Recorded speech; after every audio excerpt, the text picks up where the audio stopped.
ذرہ برابر بھی متاثر ہونے کی ضرورت نہیں ہے. جو اہل اللہ ہوتے ہیں نا وہ تو دینی نعمتوں کو دیکھ کے بھی ڈرتے ہیں کہ یہ کہیں اللہ کی طرف سے ڈھیل تو نہیں ہے. حضرت مولانا الیاس رحمۃ اللہ علیہ جو تبلیغی جماعت کے بانیوں میں سے تھے, ان کے دل میں بڑی فکر تھی کہ جب انگریز نے بر صغیر پر قبضہ کر لیا تو بہت دیہاتوں میں ارتداد پھیل گیا, مرتد ہونا شروع ہو گئے لوگ.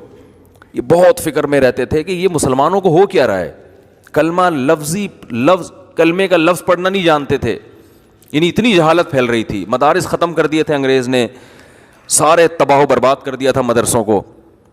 تو یہ بہت فکر, یہ راتوں کو اٹھ کے پریشان, نیند اڑ جاتی تھی ان کی کہ بھئی کیا کروں میں.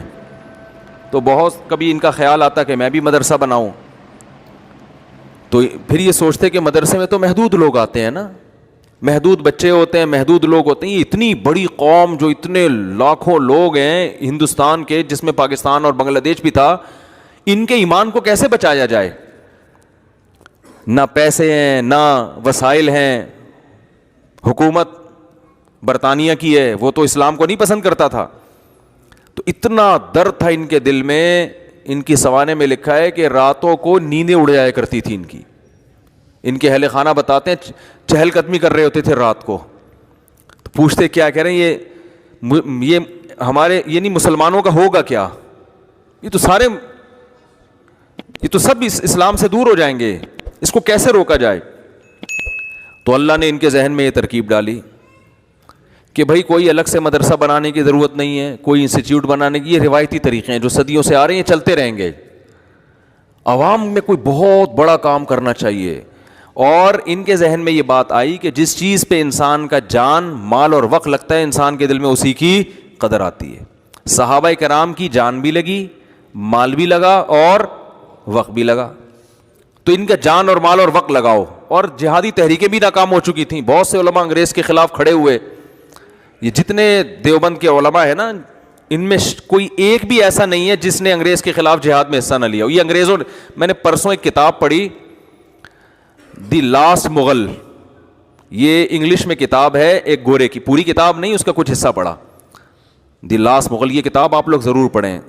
اس انگریز نے مغلوں کی تاریخ پر ایسی شاندار اور اوتھینٹک کتاب لکھی ہے کہ ہٹو بچوں کر دیا اس نے.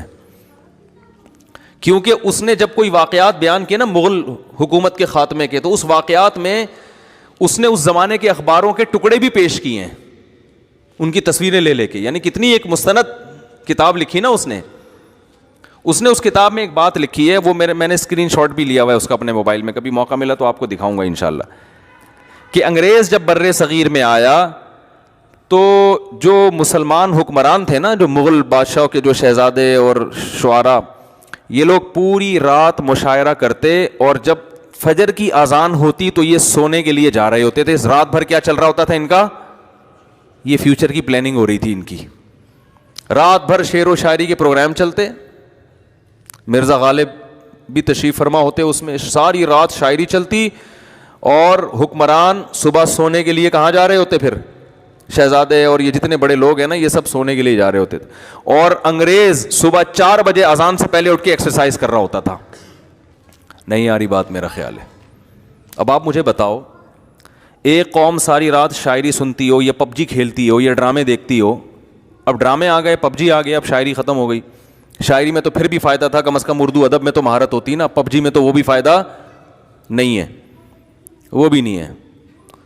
تو ایک قوم جو رات 4 5 5 6 بجے سو رہی ہو, اور دوسری قوم جو 4 بجے اٹھ کے ورزش کر رہی ہو, تو فیوچر کس کے ہاتھ میں آئے گا بتاؤ؟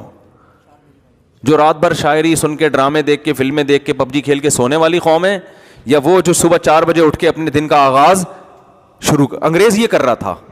اور خدا کا قانون ہے, جو محنت کرتا ہے اللہ اسے عطا فرماتے ہیں. بغیر محنت کے نہیں ملتا. اگر بغیر محنت کے ملتا نا تو نبی صلی اللہ علیہ وسلم بدر میں تھوڑی آ کے لڑتے.